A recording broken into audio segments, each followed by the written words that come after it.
Hi everyone, this is Jay Moore with the More to It podcast. This is the second part of the Doak Ostergard interview. If you did miss the first part, be sure to go back and click on it and listen to it. It was released last week, but we get into some good stuff here with Doak in this second part. So have some fun listening to it.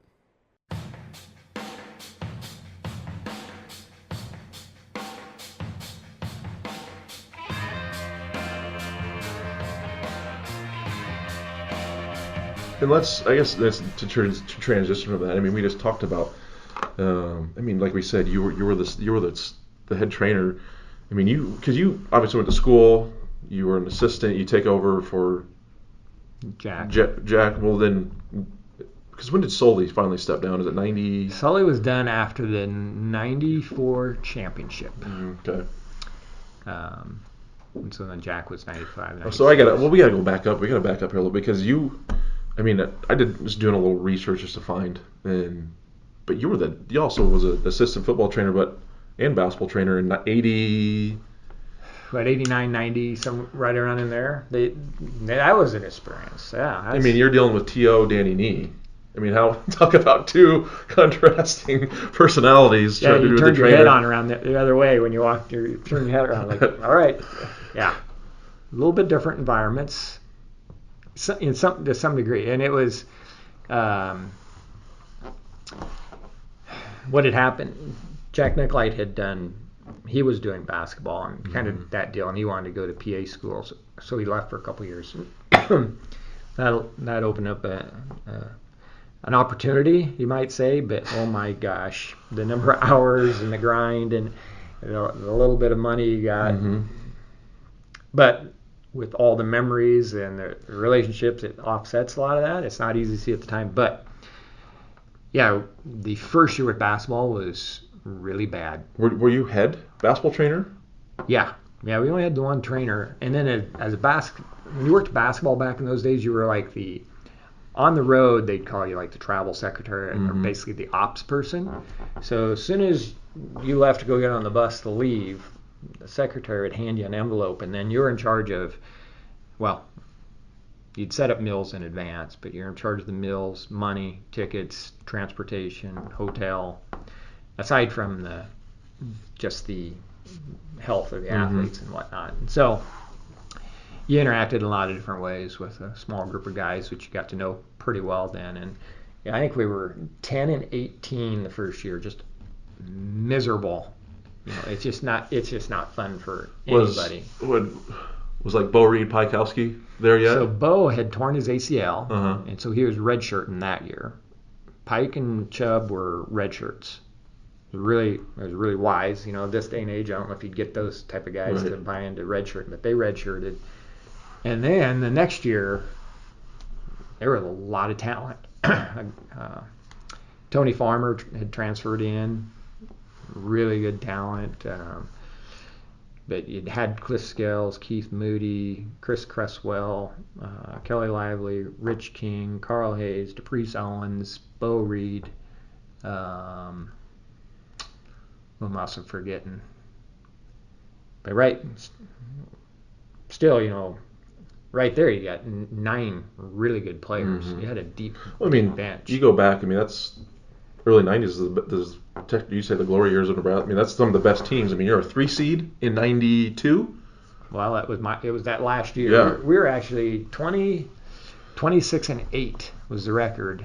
Finished the season ranked 11th. Nobody probably would think, what? Nebraska basketball? We were ranked 11th, and got beat by Xavier the first round, and probably shouldn't have happened. But that was a whole nother deal, because there was some Jose Ramos was around, and Tony. There's plenty of well-documented stories about those guys, and Danny, very colorful personality. I'm not sure where to start or stop on those type of stories, but it was an interesting dynamic there, as you just had a lot of these personalities that were actually pretty tough also, and really wanted to win. It was that culture just switched really by introducing especially Pike and Chubb and into the other good guys on the team, it just switched overnight. And we had a lot of fun, a lot of stories. Well, how the hell? So basketball and football overlap. Yes. Yeah. So how did you function? So we do 2-a-days for football, and that, like you said, that was the true 2-a-days, because you'd have morning, afternoon, and Sunday was probably the only day off. We'd have a scrimmage on Saturday. So that was a grind. Then school would start, and kind of, all right, you get in a little bit of routine, it settled down. October 15th, basketball would start. And then Danny decided he wanted to do 2-a-days when basketball started, so we practiced in the morning before school. Is that normal with basketball 2-a-days? Maybe for a while, but not all that common. So we'd practice in the morning before classes, go do treatments, have lunch, get the football team ready for practice, then go back to basketball, get the basketball team ready for practice, and do another practice, and then repeat the next day. Did that. All right, then you get into the basketball season now, kind of settle down a little bit, get somewhat of a routine. But then we had Christmas break, and Danny wanted to do 2-a-days again. So we did 2-a-days again, finished the basketball season, which would, that was back in the Big Eight tournament, go down to Kansas City. Flashbacks of stories from that down there. But then, that would finish, and then spring football would start right after spring break. Yeah. And that was spring football was 20 days. And no, it was 20 back, because what is it now, 14, 15? 15, I think. And but of the 15, they only can do 12 or 13 with pads. That's correct. These, you didn't do pads. The day before the spring game was one day you didn't do pads, and I'm not sure if you had another day. And it was Monday, Tuesday, Wednesday, Thursday I believe was off, and you had practice Friday and Saturday. And even George Sullivan, who was tough guy, old guy, and I can remember him saying he hated spring football because it's just meat grinder. Right, it is. It's the worst. Somebody comes in pretty beat up, you aren't saying, well, you're getting ready. And it didn't matter if you're a starter or not. You're getting patched up and getting pushed back out. So you really found out who the tough guys were. Spring ball's the worst. Yeah. And it was really bad back then. And you found out who won. Yeah, but there was, you can get through training camps, you get the season coming. But spring ball's like, we got to practice against each other for a month and play a meaningless scrimmage. And then it's just like, but it's still a lot better than it used to be, right? Oh, yeah. But spring ball's always been, when I got there with Solich and then turned into Callahan, it was pretty much the same, except for, I'll still never forget, it would have been going from 04 to 05 season. So Zach Taylor just finally got there. And we kind of changed up. I remember Coach Blake telling me, hey, this spring ball is going to be different. You better get your mind right. It's going to be physical. We changed defense. We went from over defense to an under defense. This is when we instituted the whole one-on-one Oklahoma drill. But I'll never forget the Saturday scrimmage we had. It had been pretty close to spring, because I remember the Masters was on. And I remember, let's get this over with. I want to go home and watch golf. I think it would have been the year Tiger won. I think it was the year he chipped in against DeMarco. But I think we scrimmaged for 3.5 hours. Do you remember this? And Callahan, we'd be done. I remember coming off the field, and Callahan would be like, give me the ones again. And I remember Kaz being like, we're off the script. Right. We had this all scripted out, but we're off the script. I think there was 100, I think it ended up being like 150 play scrimmage. Not all obviously with the same group, but for 3.5 hours scrimmage. I remember. Well, you mentioned 150 plays. Coach Osborne scrimmages, I think they were 160. Really? They were, yeah. Or you go there on a Saturday, and as a trainer, you were just standing. You'd stand getting guys ready. You'd stand out, and the 3s and 4s were getting a lot of reps, and so there could be some long ones, but there was definite change in how things were done. Well, yeah, it's. I mean, you look. I think this is one thing I wanted to get into. I mean, obviously we have so many more stories, and I mean, like I said, this thing could go on for hours and hours telling stories. But I think it's. They're probably asleep out there right now. Are anybody listening? We're gonna get some views on this, Doak. Come on. I mean, you've seen it. You were there from the best of times, and you've seen it when it turned worse. Yeah.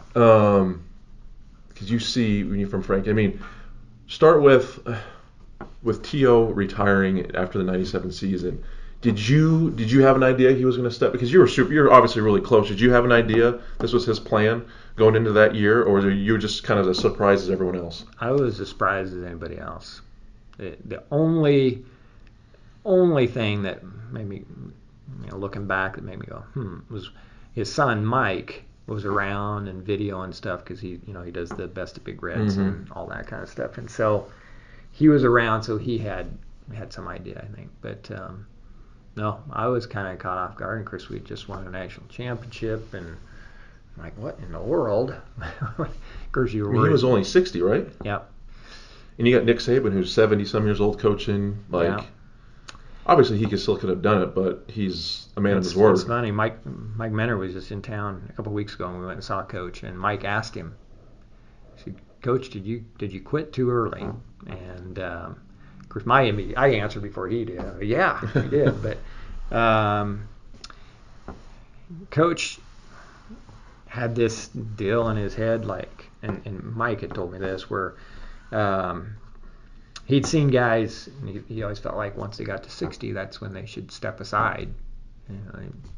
Whether he perceived them not to have the energy, or weren't going to connect with guys, or what, which was clearly not the case with Coach. And he did have some health concerns, but his biggest deal was he had made a commitment to Frank, because Frank was going to take a job someplace else, and he'd assured him that, hey, 5 more years. It was Notre Dame, wasn't it? Wasn't Frank was offered the Notre Dame job? I don't know what he was offered. With around Lou Holtz time frame, right around there. Might have been. I don't know. But then Grant and Jason, they could have gone early, and they came to Coach and said, "Hey, we want to try and come back and win it all." Because '96, I mean, I think there's some still things that Coach was like, gosh, and I think we all do, like '93. Yep. How I could have, should have, would have. Well, I'll just be honest. That Florida State Orange Bowl, there's a handful of bogus calls. Handful. Well, Coach just mentioned this again the other day. He said that they sent the film in, and whoever oversaw that, the NCAA, whoever, they said they determined there were 13 bad calls. 11 went against Nebraska. Yeah. Well, the Dixon kickoff, return to kickoff return, the block in the back. Yeah. The guy puts up his hand, he just kind of just falls. Didn't even hit him. Right. The fumble over the goal. I mean, that was a famous picture. That was the painting. Yeah. There's 14 points, or 14, 12 points, whatever, and it came down to a field goal that would have won it. Yeah. Well, and if I should go back, and I've never really gone back and just watched the whole game from start to finish. Any of those games, probably should, partly just to refresh my memory. But I remember Byron making when we took the lead, and he made that, and he had his 6-shooters going Florida State sideline, and was a little too wound up. Yeah. And my understanding, he was like not even certain he should kick off because he was so wound up. And of course, he goes in and he kicks off, and he kicks it out of bounds. So they get the ball on the 35. Then Byron Bennett gets an unnecessary roughness, late hit, a guy going out of bounds. It was like, really? And so that before you know it, they're on the 50-yard line. And I remember got caught in a bad situation. Mike Anderson was covering like a wideout. He was a linebacker, and a big linebacker, and that was not fair. And boom, boom, boom, they're down the field, and you're just like, oh my goodness. And then the other part of that is Erstad was on the baseball team and was wanting to kick prior to that season, but the coaching staff had scholarship to another guy out of Texas, a small guy who didn't pan out. I think he was only here about a semester. And I think Coach kind of kicks himself on that because you had an option. And Darren, unbelievable leg. Mm-hmm. I mean, you just go out and listen to the ball when he'd kick or punt, and it was night and day. So he obviously was around for the next. But, even his mentality, most kickers have a different mentality. He had a mentality like a football player. Mm-hmm. Whoever listens to this, we'll bleep that out. We'll have to get him on. Well, we won't tell him that he was a football player because we still say he's a baseball player. The coach likes to give him a hard time about that. But anyhow, I don't know how we got on to that game in particular, but we're just talking about the two. I mean, 93, 96 so with 96. Yeah. So we're talking. 96 might be one of the best teams that you look back. I mean, everyone's back from. I mean, obviously you don't have T. Frazier, but Well, 96 was the we're playing Texas in the Big 12 championship. The very first one. Yeah. And so hold on. Well, I remember like the first time I think I cried over a loss as a kid watching the 93 game. I remember at my dad's buddy's house, he punched a hole in the wall. Really? Because of that game. I mean, obviously. Well, at that point, though, but that was the closest we've been since '83. Any Nebraska fan at that point, there were so many times there were just one game, one play, one few minutes, just that close, and get it snatched out. So a lot of frustration built up, and so the interesting part about that is then about that same time, of course, Tommy showed up, Aaron Grant, and I can remember, of course, Tommy had to start off at the north end. I remember taping him up there and asking him about, well, how did you decide to come here or whatever. He said, I came to win a national championship. And I just remember at the time, that's what we want everybody to say, but you know how many times and how hard this is going to be. But Aaron Graham was a similar mentality, and there were just a lot of like-minded people. That's all they were anticipating. The Peter boys, Mike Menner. You're talking about people with different mindsets and toughness. Christian Peter. He comes. Nobody really ever heard of him, right? Mm-hmm. But I was just getting to know him. He started practicing in 2-a-days, and of course at the time freshmen could start practicing sooner, right? Yeah. So he was doing some of that, but there were some questions whether he was going to be a qualifier or not. And so he was allowed to practice until there was some determination. I had no idea. Academic-wise? Yeah, I had no idea any of that stuff was going on. And he came in the training room and he had sprained his ankle. And I looked at it, and referencing your earlier stories, you'd be surprised, but I'm telling Christian, I don't think you're going to be able to practice. I'm going to hold him. Mm-hmm. It was swollen, and geez, we send him out like this, where he's going to be gimping for all 2 days. But he begged me to go out to practice. I mean, show me one guy today, or right. And I'm like, what in the world? And I'm like, well, this is what we'll do. We'll get you ready. We'll send you out there. But if you're not moving well, we're just going to pull you out then. And he's like, you don't understand. This might be the last time I get to practice all year. Because he knew this ruling was coming, and sure enough, this was going to be his last practice. So how many guys would care? They would have checked it in. He wanted to go out and practice that. Yeah, no, it's that mentality started kicking in to a program that had a strong foundation, because it's the process that won a lot of games, in my opinion. There was emphasis. Coach Osborne knew what was going to win football games. You need to run the football. You need to stop the run. And this doesn't change. It's the same thing, right? You need to be physical. He'd tell, I don't know how many times he's in front of the team, we're going to be the most physical team. Not going to beat yourself, so you're going to execute at a very high level, right? And you look at the teams, and even when personnel wasn't that great, that still won you a lot of games. It still wins football games today. That's what pisses me off the most about here. Somewhere on the line, I was part of it. You think, football has to be fancy and sexy and attractive to get kids here to play. Yeah. It's like, no, what gets kids here to play is winning football games. Who cares how you do it? Yeah, and that was Coach's deal. Yeah. Coach Osborne's deal was like, recruiting, if we want to do well in recruiting, we just need to win some games. But then, so yeah, you had that as kind of your structure process within football. But then you have this culture piece that's always real abstract and whatnot. But whether Coach knew what he was doing or not, but it's always probably massaging it. And somehow or another, he would make everybody feel like they were really important. Mm-hmm. And his deal was like, all right, I'm going to catch you doing something good and let you know about it. Except for me, I was a whipping boy, so. But when I was first coming up, I can remember feeling like, boy, whatever I'm doing, this is important. You just felt like you're a part of it, so you need to do it as well as you didn't want anybody down. So there was a couple times where I potentially could have left and done something else and made more money and et cetera. But he'd pull me aside and, well, give me the spill, and money's not everything. And I could remember it clear as day. He told me the most important investment you can make is in people.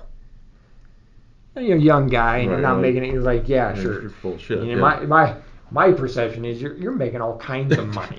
What's crazy is at that time, but how little they were making back then compared to what is now. Yeah.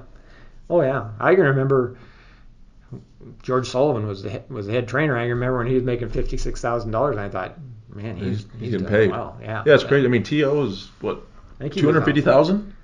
Because didn't he have a little rule where he didn't want to get paid more than like a professor or like the highest paid? When he came back as the AD, he did not want to get paid more than the highest educator or administrator. But I'm surprised. Like in talking I was playing golf with Jason Peter. I'm like, how much did Charlie make back then? Because back then these coaches would do all these appearances to make more money because they don't do that now because they don't need to. Right. But it's like I want to say Coach Osborne his last year. This is off the top of my head, and no, I would not swear to it, but I want to say that his last few years he was like 135,000, something like that. Charlie probably would have been like 90. Yeah. I don't know. He thought like 80, 90. He says it wasn't six figures. Right. So anyhow, you're sitting there thinking, well, you're making a lot of money. He's telling me the greatest investment you can make is in people. Well, I think there was a lot of people in the program at that time then that would go the extra mile just because, one, you felt like you were important and like you needed to do it, but you were investing in these athletes and folks. And it's probably like why I'm friends with like you today. It's just you make an investment. It's appreciated. You don't know when you're doing it if anybody recognizes it or not. It becomes kind of part of the job. But I would say that was a pretty big change then. Like with Callahan, you didn't see the investment in people. That was. Well, I think that's doing this now is because you get removed from it, but you don't. I don't miss playing football at all. I don't. I miss the people.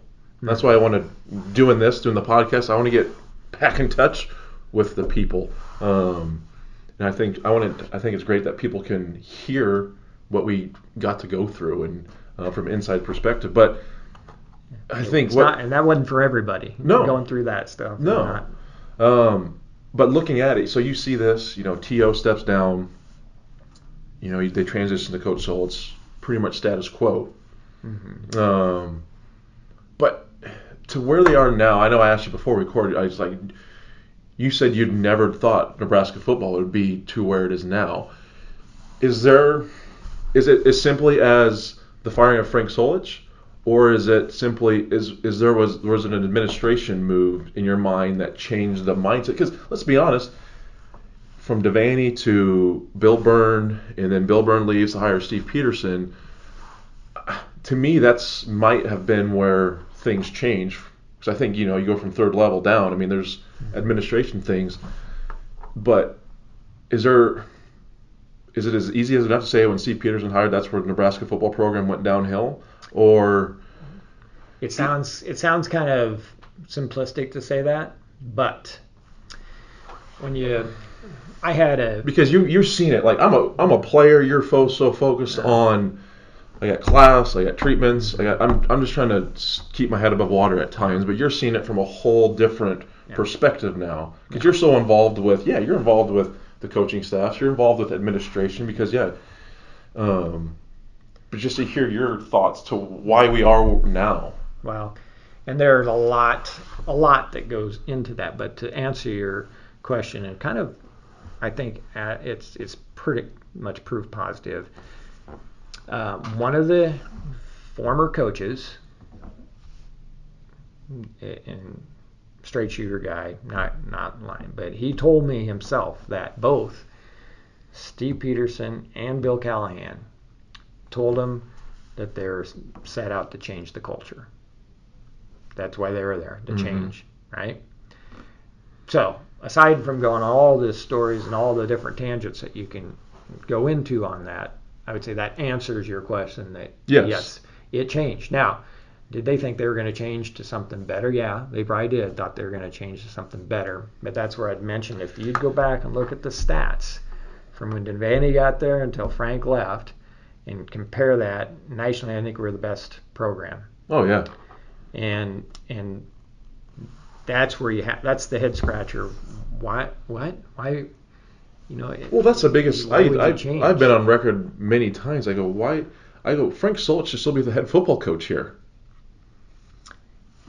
Probably would be, yeah, because I look at it. I mean, we go 9-3. Yeah, we get beat handily by K-State. Well, K-State was a really damn good football team in 2003. They won the Big 12 championship. Texas beat us pretty bad with Vince Young. Yep, and when they didn't have Vince Young on the field, we hung with them okay. Yeah, but they had Vince Young. Yeah, we played down there. Vince didn't play the whole time. Yeah, they had another Vince. guy. I mean, he's the guy. I mean, I was with him on my little cup of coffee I had with the Tennessee Titans. He was there and tried to get him track. Like, oh my God! I mean, he's a generational type of athlete and football player. But I don't know where, and it's still it drives me nuts today. Is I don't know. Because you were so successful for so long, and all of a sudden you lose a few football games, and people are like, we got to redo it. We got to throw it out there. It's not good enough. It's like, it's just spoiled and a delusional mindset, in my opinion, to how things go. I mean, they thought 9-3 was bad. Yeah.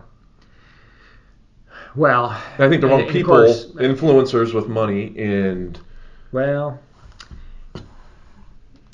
you recall... It used to be an athletic director who was always usually a former coach, usually former football coach. That's the way it usually worked. And then people started saying, well, being the AD is a bigger deal than that. You need somebody that's an attorney or, right? Oh, God. Right. Yeah. Well, those type of people, their experiences and mindset are completely different, and they may not quite understand athletics well enough. They may understand the business side, but they may not understand the athletic side. And they think they can go and tinker and pull this out. And I've always described culture is kind of like a pile of pixie sticks. You might be able to pull a piece or two out here and there. But pretty soon you do that and it all collapses.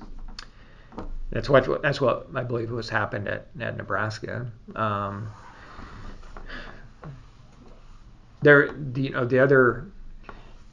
One other piece in there, like during Frank's years, what we don't know, and I'd never gave it any thought at the time because I just assumed, because I was so used to all the coaches being on the same page, like they weren't going to question coach and blah, blah, blah. But I wonder how much rub there was when Frank became the head coach, for some of the veterans on the staff, how well that set with them. More like, why not me? Yeah. Why Frank? Yeah. Yeah, because which is natural for a lot of people, right? Yeah. I don't know if there was any of that because I never heard it, but looking back, I just wonder. But also, like if you looked at the roster when you came on board, there was still some pretty good talent on there. I mean, that's a whole other podcast to look at. I mean, It wasn't. Well, it wasn't like a few years earlier talent, but still pretty good talent. Mm-hmm. And we'd love to have that right now. I'd say. I think a part of the downfall too is I think and it's getting better. It's getting much better. It's the cyclical effect of in-state recruiting. And we had a stretch there. I mean, there was. I always tell people, for how many years there was at least 3 to 4 guys committing to Nebraska to play football on scholarship out of the state of Nebraska. I mean, I think there was 6 in my class alone. I mean, you can go back to years where there was none here in the last 10 years. It's getting better. But it's just interesting to me, just because from your perspective, because you've seen it from that side. We're just naive young kids. We're just trying to do what we're told to do and do it to our best ability. But it's just interesting. Decisions that were made by Steve, which is just crazy. He's a Nebraska guy.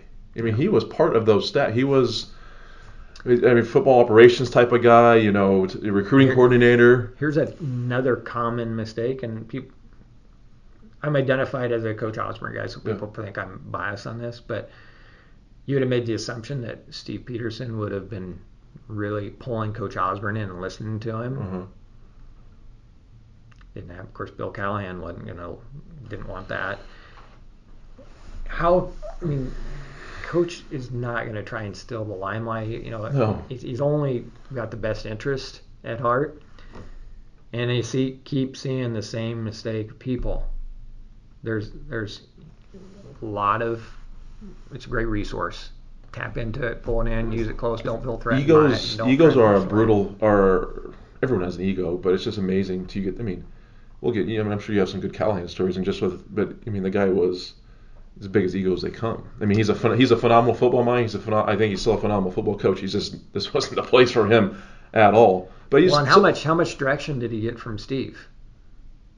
How many decisions came down? You think so? I feel like he would be. I feel like Bill would want to take this job. He's like, it's going to be done my way. Yeah. But I don't know. You start paying somebody enough money, they have to listen after a while. But this the ego thing, you go back to, with the passing of Kobe Bryant, all the things that come out, and one of the things that floored me with the stories you hear about him was he reached out to, I can't remember who the player was, younger than him, because Kobe was getting ready to play this team in the playoffs, and he played, I think it was Dwayne Wade. I think he reached out to Dwayne Wade because they played this team in the playoffs, and they got knocked out. But he's like, you played against so-and-so in their pick and roll really well. Kobe Bryant, who was reached out to Dwayne, I think it was Dwayne Wade, to say, hey, how did you do that? It was a younger player. Now, Dwayne and him were probably about the same. I can't remember who. Maybe it was. I don't. But it was someone. Dwayne went to college and he didn't. So but it's just saying how. Yeah. Putting your be ego. Humble. You got to be humble enough. Yeah. Right. And if you're not humble enough to seek advice, then you think you've got all the answers, and then that's when you got some problems. But how was dealing with Bill? Well, at first. So. And how did it? Obviously it changed to where. Yeah. So they asked you to step down. The culture. The culture changing, that's what you first feel like. You're going from, you had a role, everybody expects, gives you, expects you can do that role, and don't question it and all that kind of stuff. And so you're confident that you're getting support from top down too then, right? Mm-hmm. So my start off with Bill was probably pretty decent because John Perella and Adam True both had played for him, and they had high opinions of him, and hey, and so I'd pass that on upstairs that, hey, these guys, they think he'd be a great hire, blah, blah, blah. So then when I meet him, I said, well, I've heard a lot of good things about you. Oh, yeah, me too. Well, who knows if that's true or not. Sure. But then, all about that same time, and this happens, the new person on the block is always more valuable, right?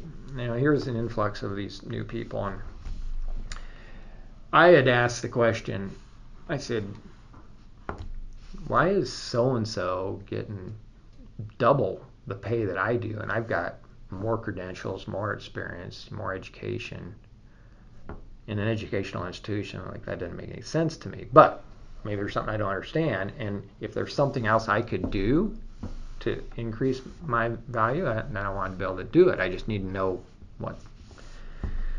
So eventually I had to go upstairs and ask who was an assistant AD at the time that was overseeing athletic medicine, and said, hey, I'm not here to cause any problems or anything, but I would just like to know, because I went and got these credentials, blah, blah, blah, and what am I missing? Oh, yeah, well, we'll get back to you. Oh, a week or so goes by, and don't hear anything, so I reach out again. Say, have you found out anything? Oh, I'll get back to you. That afternoon, Steve Peterson came down and he talked to Dr. Alberts, who was overseeing athletic medicine, and they have a conversation. I see Steve leave, and then Dr. Alberts comes in my office, and he's a little sheepish, and he's like, Steve thinks you're burned out, and I want to move you over to basketball. This is in 2004? This was within a month or so of Callahan showing up, whenever that was. Wow. So right at the very beginning. And I'm like, tell him, of course it's only because I'm asking questions, but I told Lonnie, Dr. Alberts, I said, well, I'm not going to basketball unless Bill Callahan doesn't want me. So I called up to Callahan's office, and he said, well, let me do some checking. I'm like, okay. So next day, come in, and then that afternoon, he and I meet. He calls me up to his office, and we chat for a little bit, and he says, you're my guy. I want you. I'm like, okay.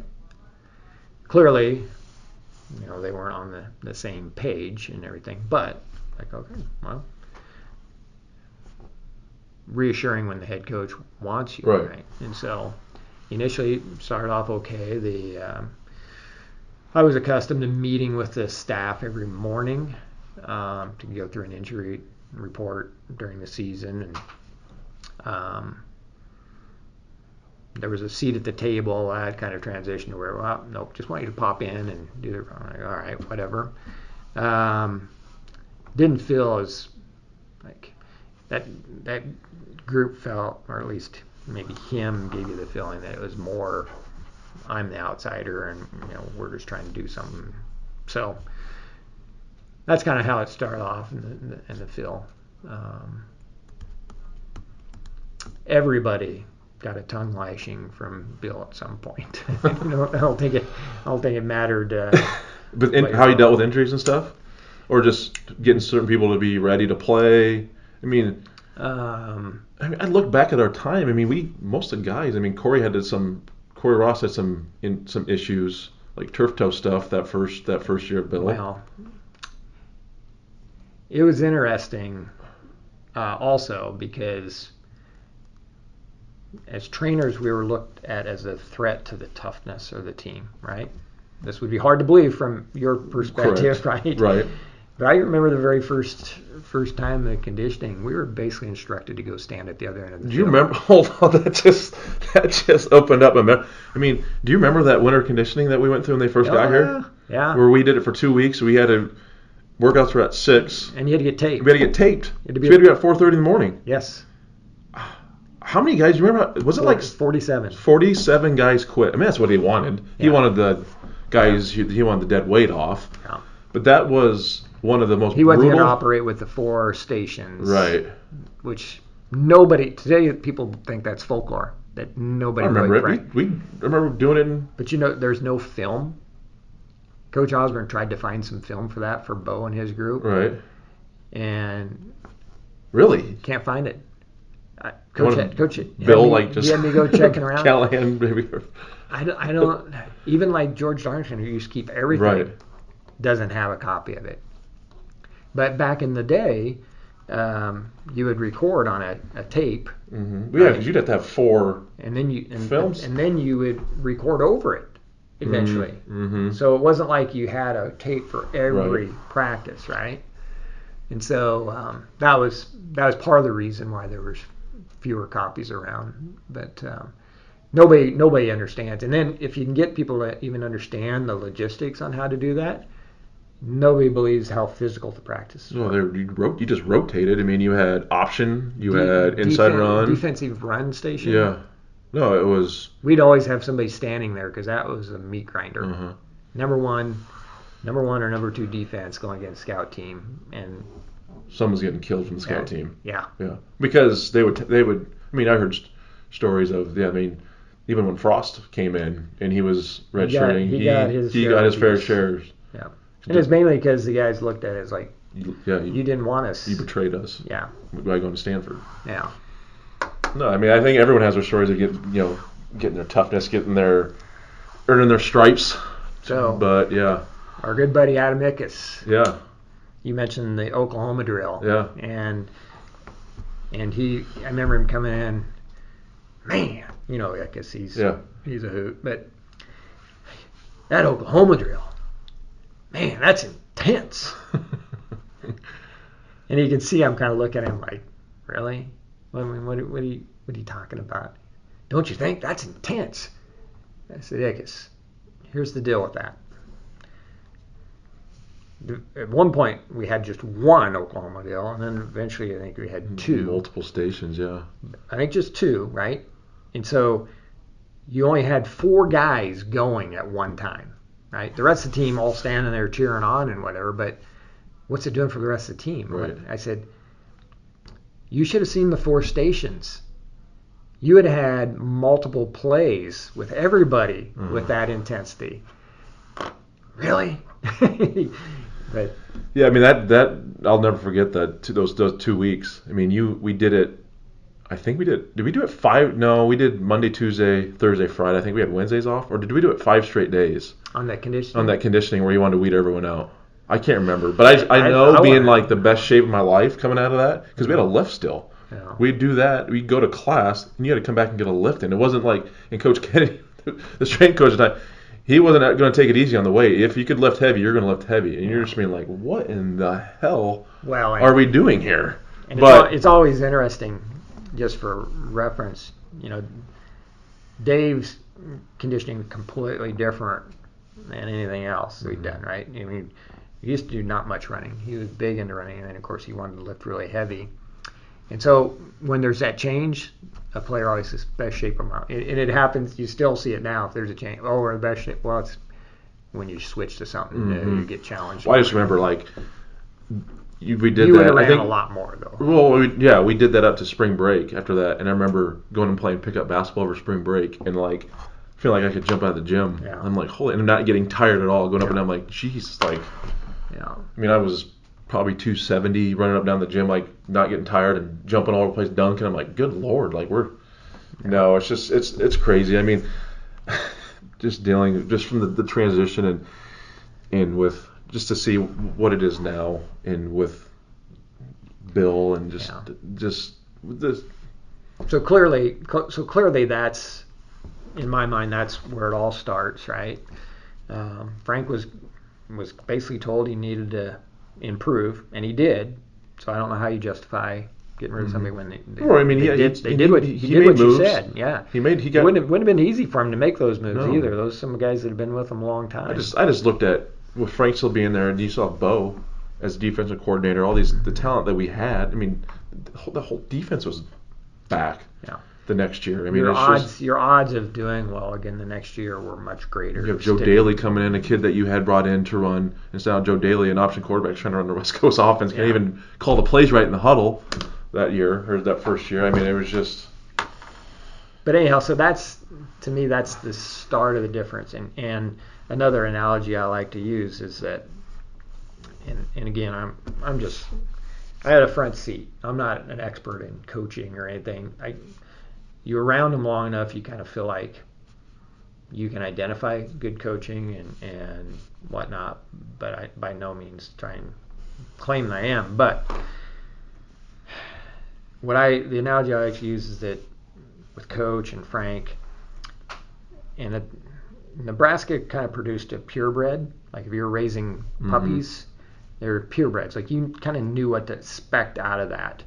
And even the people that were on the staff, assistant coaches, support staff, kind of closed cell, But if you're going to have purebreds, that's what you don't induce a lot of from the outside, right? Because that affects all your offspring, or your product, might say. So then we make a wholesale change. And so what we knew is Nebraska, now and there's intentional effort to change that. We're not, even if they want to be exactly the same, it's not. And so we've tried to keep going back, well, if we do this, but between breaking up that nucleus and just in general, the way coaches are now, the way they move around, not many coaches stay in one place, assistants and whatnot. And so it's really hard to find somebody raising purebreds. And coaches by nature, they're going to copy. And they're going to find security by, well, this is what they're doing there and there, and they can turn around their AD and say, hey, this is what they're doing, so it's okay if we're doing it. Instead of finding your own identity and just hanging your hat on it, not many people want to do that. And then the combination of whether it's society or a coach not knowing what a standard should be for preparation, especially when it comes to how physical you're going to be and everything. But it's just all over the place. It's so fluid, and it's really hard to reproduce that then. No, we're trying. Scott's trying to get it back to, but it's obviously it's going to take a lot longer than what we thought and what he thought and what a lot of people thought. I mean, you know Scott very, very well. I mean, and he's trying to do a lot of different things. He's trying to establish culture, this and it's accurate to say he's still a very young head coach. I don't know who he seeks advice from. Hopefully he's got people, but again, he's old school enough. His parents, coaches, been around it, and like you said earlier, the things that win games. And I think if we can get back to where we focus on, let's make sure we run the ball, let's make sure we stop the run, let's make sure we're really physical, and then do not beat yourself. I think Nebraska fans would embrace that. Totally. That's what they want, and they could handle an average year seeing improvement in there, because Nebraska was the standard for so many years, even when maybe we didn't have that great a team, but a team used the national championship went through Lincoln for a lot of years. Colorado, Washington, Miami, Florida State, all those schools had to beat Nebraska, Oklahoma. And until they did that, nobody really signed off. But it was because we were kind of like, I like to say, we were kind of like Duke basketball. We're going to do these things really good. And you may have better talent and overcome some of the things that we do. But if you're not solid in some area, you'll get exposed by playing a team that's so sound in the important parts of winning games. So speaking of Duke basketball, our man Jose, the head basketball trainer, you've been out there now you've got to a couple Duke games, haven't you? I got to get to one because I'm a Duke guy. Oh, I'm a huge. So we're just gonna. Sorry, I went on a tangent here. We're gonna make a plan. We'll go. See, it's hard to during basketball season in North Carolina weather. It's hit or miss to play you golf. Want to play Pinehurst? Yeah, correct. So it's hard to do, but we got to just go play golf and just go to the Duke facility. We know Jose will. I've only been to one game, but Frost and I went, and it was just great timing. It was probably during our winter conditioning. I was able to make it work. Went out one day, went to the game the next, came back the next day, and we saw Duke, North Carolina. Sheesh. They were ranked 1 and 2, and bucket list. And it went overtime, and we were 2 or 3 seats behind the Duke bench. I think tickets were going for like $1,000 each out front, and Duke won it. I think it was in overtime, and then North Carolina went on and won the national championship that year. Of course it did. So yeah, that was a lot of fun. When Scott took over as head coach, what conversations did you have with him potentially coming back in some sort of role fashion? You know what? I didn't really let curse. I'm in the middle. Well, at that time I was in the middle of just building a business around my products, right? And yeah, because how many patents do you have with your products? I don't know. I don't know. Probably half dozen. Yeah. There's some pending. Mm-hmm. Some are utility patents, some are design patents, Mm-hmm. and if you include those, there might be up to like 8. Or, I don't know. You have a lot. Several. Yeah. And I had taken on an investor, and the products weren't completely done, and so the timing wouldn't have been right, even if Scott wanted me to do something. And I really wanted to make it clear to him that I did not want him to be coach so I could have a job. Mm-hmm. I wanted him to be coach because I wanted him to be the best guy for the job. Right. And I don't know if I don't know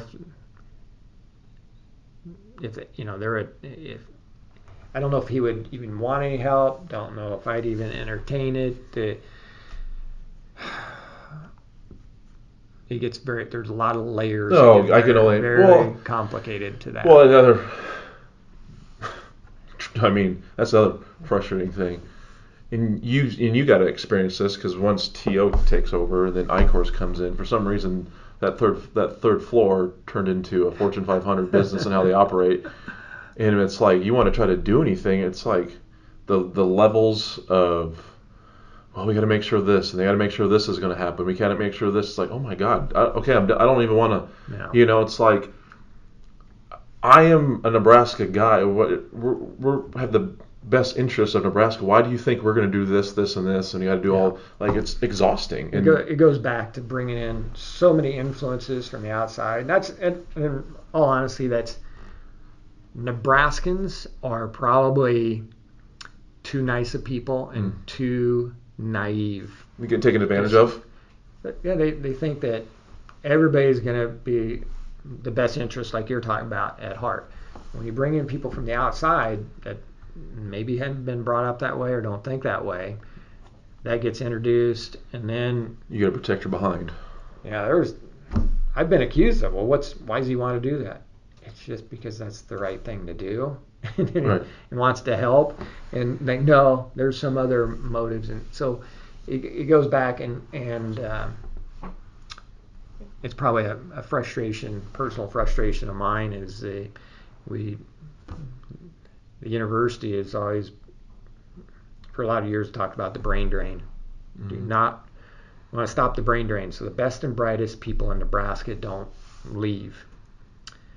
Get their education, they stay here.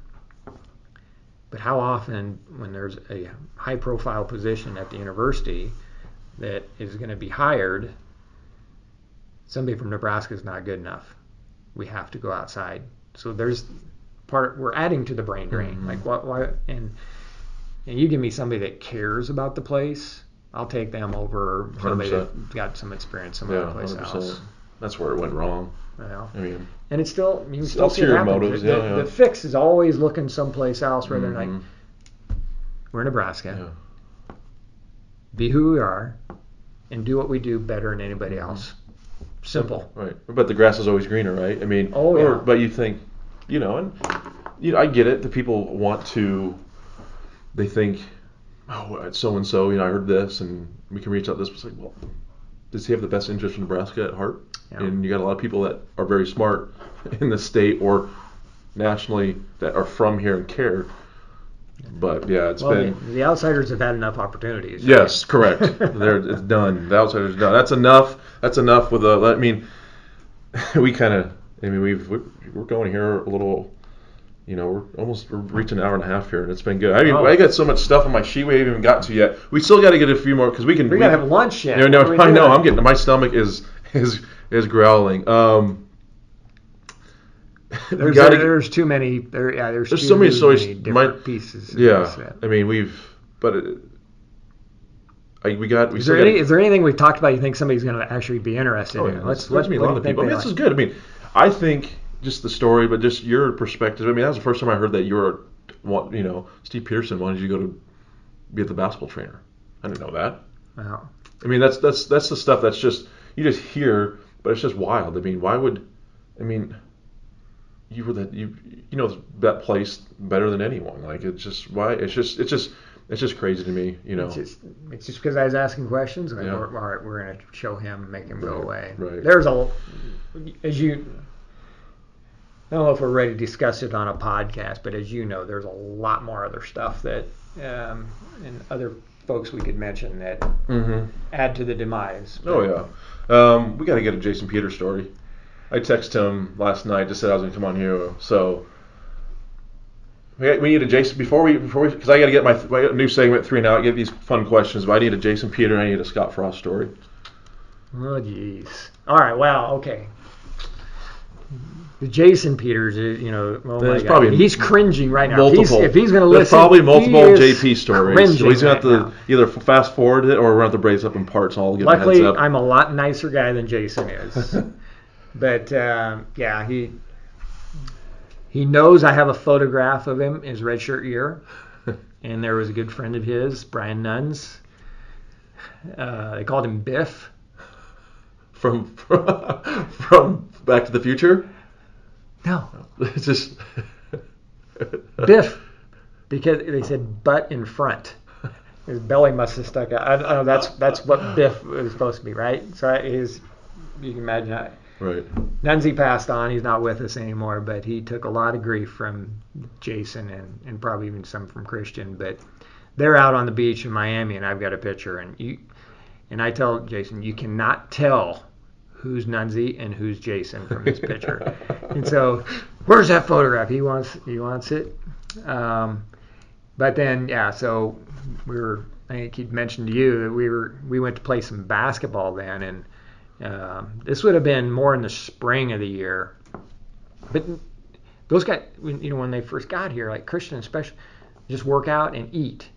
Christian would order Chinese food like at midnight, and you'd get 2 helpings or whatever. Yeah, so you usually can eat off of it for like 3 meals, but yeah, and you'd have the one box, well, there'd be 2 of them, yay tall with rice, and then whatever the topping is, and he'd eat both of them.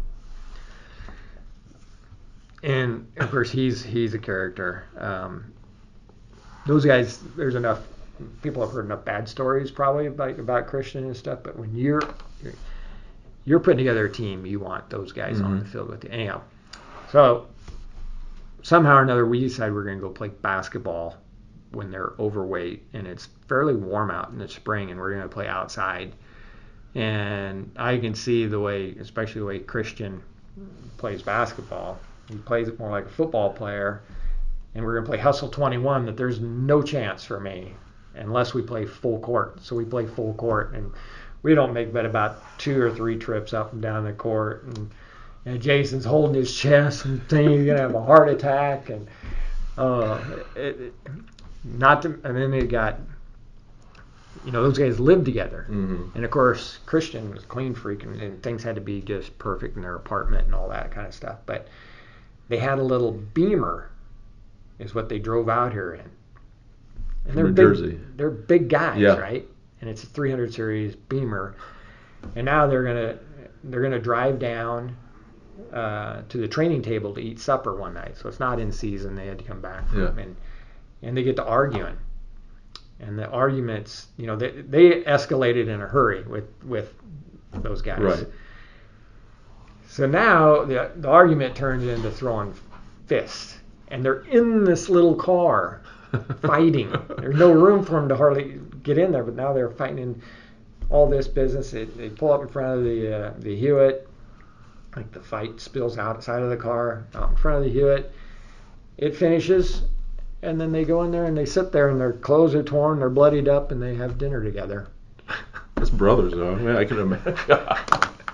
I've heard that one before. Either you or is it Jason might have told me that story one time that he got in a fight with Christian back in the day. Then Grant used to have his golf tournament for his foundation, and the first year, both Jason and Christian came back to play in it, and it was hotter than all get out. Now Jason, as you know, golf fanatic now. Back then he was novice and didn't play all that much, but I know Christian had sent him up to the clubhouse to get golf balls, and he came back and he had like 24 golf balls for this scramble. And I remember thinking, what in the world?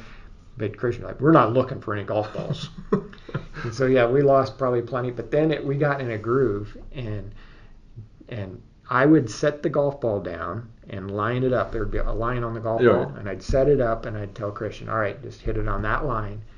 You can't believe how many putts he made like that just by here. He wouldn't even no practice. You walk up, hit it, he'd go in. It's athletes, man. And so that was a lot of fun. But I don't think it was that same tournament. It might have been a different, but they're both at Quarry Oaks. We got Nunzi, the guy that right. picked on all the time, and then Jason. Yeah, this had been some years later. And Nunzi's giving Jason the business. Jason's giving him the business, and it's back and forth, back and forth. We're on 18th green at Quarry Oaks, right by the clubhouse. And they have an event going on besides this golf deal. They got like a wedding. Sure. So there's people dressed up, civilized people up there. And this exchanging of words and whatnot escalates into a wrestling match in the sand pit by 18 at Quarry Oaks. It's like two grizzly bears fighting in the wilderness. God. I'll have to ask. That's the first time I heard that. Oh, I see Jason damn near every day, whether it's at the golf course or at the gym. There's so many. Okay, last one before we get into our 3-and-out questions. Then you gotta give me your. I have a Scott Frost story in mind. Okay. When he borrowed your car. That's a good one. Let me tell my. What's your favorite one? Well, the one I have to get out there because those guys they get interviewed and just like when Coach Osborne is giving me the business, he has a lot more resources, a lot more avenues to make comments, and anyhow. So I got a chance to. Scott will want to deny this, but Scott first got here. He was struggling some, the change and finding friends and whatnot, and is actually Steve Peterson at the time, who was director of ops. He came and asked me. I imagine Coach Osborne directed him, but he wondered if I wouldn't take Scott under my wing just to make him feel more comfortable and whatnot. I'm like, yeah. Well, Jason Bergman, buddy of mine, we were going to the rec center to play basketball on a weekend. It was a Saturday, and somehow or another I let Scott know that we're going down to play basketball if you want to play. So we come down and we play Hustle 21. And, Scott's well-known, good athlete and everything. But he got beat that day. And so we got to make sure that's on the record that he did not win the Hustle 21. So Hustle 21 is a normal playing 21, but you just play full court. No, most time you just play half court. Right, Jason and Christian you played full court. Right. So I could have some space to could just tackle me. So. Did Scott get that speeding ticket taken care of? He borrowed your car? Well, so I had just gotten a new Jeep, and Scott was coming to town, and he asked. This is back when he was the OC at Oregon, right? Yeah, I think so. Yeah, and wanted a vehicle to borrow, and Scott has been known to be a little careless with things, and so I'm like, gosh, what do I want to do? I got a pickup.